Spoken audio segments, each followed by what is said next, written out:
When an incarnated person moves away from their duties and spiritual discipline, their spiritual guides come into action in different ways, always with the aim of rescuing them from illusions and material passions that can become traps to their spiritual progress. These illusions, which generally appear in the form of intense material desires, exacerbated pride, and passions that cloud discernment, are capable of leading human beings into a cycle of suffering and delayed development of the soul. In this context, spiritual guides act to remind the protected person of the higher purposes that were chosen before incarnation, and to strengthen their connection with the forces of light. The earthly journey, as it is full of challenges and trials, can easily lead a person to get involved with temporary aspects, which makes them lose sight of their true spiritual essence. Spiritual guides, who generally have a long-standing connection with the protected person, work in a patient and subtle way, seeking to remind them of the importance of maintaining balance and connection with spiritual principles. Deeply understanding the individual's free will, the guides respect their choices, even if they take directions that may bring them suffering. They understand that all learning is valuable and that, even when the protege chooses tortuous paths, this is also part of their development. However, when a person gives themselves over intensely to worldly distractions, ignoring spiritual signs and resisting the suggestions of guides, they expose themselves to dense energies and harmful influences, which block their ability to connect with higher forces. These dense influences not only make spiritual discernment difficult, but they can also trigger feelings of anguish, anxiety, and disorientation. Therefore, the guides intensify their presence, sending increasingly evident signals and synchronistic events that serve to redirect the protected person to the path of balance and peace.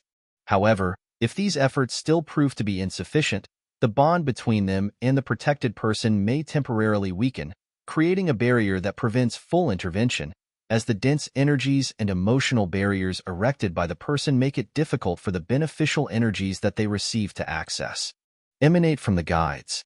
When attempts at guidance through intuitions, feelings, and small signs prove fruitless, and the person insists on behaviors that expose them to negative influences, spiritual guides, always aiming for their well-being, can intervene more intensely to assist in the process of recovering the evolutionary path.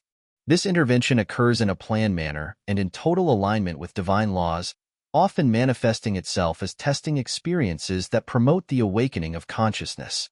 These trials can include a sudden physical illness, financial challenges, family conflicts, or even losses that act as a type of spiritual break, helping the person to reevaluate their choices and understand the importance of a life based on harmony and ethics. Each of these challenges, far from being punishments, are in fact precious opportunities for learning and reflection, which allow the protected person to glimpse the reality of their actions and the need to reformulate their behaviors. Spiritual guides, when promoting these trials, consider vulnerable aspects of the protected person, which are often traits that they already bring from other incarnations, such as pride, selfishness, or excessive attachment. These weaknesses are activated during difficulties so that the protected person can face them, transforming their limitations into strengths and discovering new ways of relating to the world and their own spirituality. The experience of the ordeal awakens in him an essential reflection and provides a realignment with high values, reminding him of his spiritual purpose and reinforcing his commitment to self-knowledge and moral improvement. This journey of personal confrontation and overcoming is what offers the protected person the opportunity for evolution and spiritual growth, even if, at times, the process is marked by suffering, which ends up leading to a deeper understanding of the meaning of existence. A clear example of intervention occurs when a person becomes involved in addictions and self-destructive behaviors, such as substance abuse, compulsive gambling, or staying in toxic and abusive relationships. These behaviors have the effect of sapping the individual's vital energies, obscuring their connection to guides and blocking receptivity to the higher messages that could guide them to a healthier, more balanced life. When a person is involved in such behaviors, their spiritual guides, first of all, try to send subtle signs through inspiring dreams, intuitions, or even through close people who, moved by a superior force, can suggest reflection. The hope of the guides is that, through these subtle reminders, the protege will realize how far they are moving away from the light and seek transformation in their life. However, if he ignores these signs and persists in his unhealthy choices, the guides may allow more serious difficulties to arise, such as debilitating health problems, financial crises, or conflict in relationships. These obstacles are created to awaken the protege, making them realize the damage caused by their self-destructive behaviors and encouraging them to seek spiritual or material help. Challenging situations allow the protege to have a clearer vision of their actions and inspire a process of healing and transformation. When faced with the pain, discomfort, and limitations that accompany these difficulties, the protege can develop a greater appreciation for their own life and self-care, becoming receptive to the guidance of their spiritual guides. This awakening leads to a true reorientation of his journey, allowing him to overcome addictions and rebuild his life in a more harmonious way and in alignment with his spiritual essence.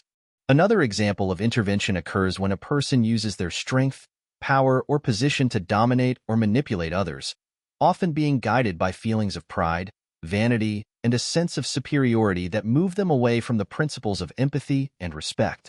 This abusive and controlling behavior ends up creating an emotional and spiritual blockage, as the person starts to believe that they are self-sufficient and that they do not need the help of their guides.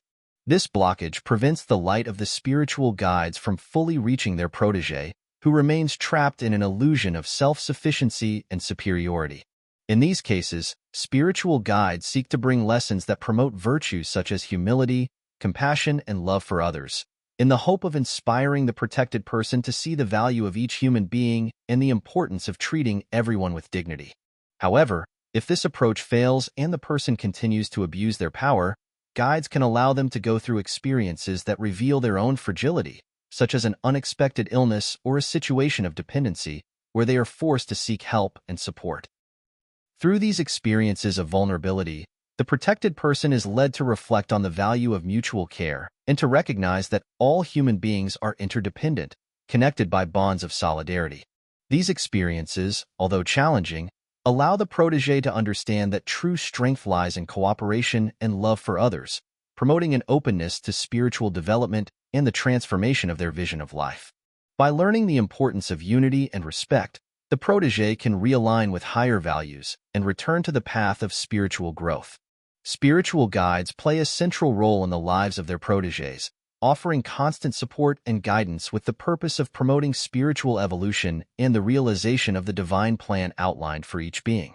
They act in accordance with the law of cause and effect, helping the protected person to understand the consequences of their choices and adjust them consciously, but always respecting free will. Their work is careful and uninterrupted, seeking to awaken the protected person's sensitivity to positive energies and encouraging them to stay away from behaviors that could harm their development. The guide's interventions occur in a synchronized and compassionate manner, being seen as precious opportunities for the protected person to learn lessons that strengthen their spirit and broaden their understanding. These difficult moments, far from being punishments, are processes of spiritual re-education, where the person has the chance to evolve in conscience and ethics, enabling them to make wiser and more empathetic choices. The guide's work is, therefore, an act of love and patience, always aimed at the greater good, where the main objective is to strengthen the bond with universal laws and the practice of values such as truth, generosity, and respect. Did you like the content? Subscribe to the channel and like to follow more videos like this and strengthen your spiritual journey. Your presence is very important to us.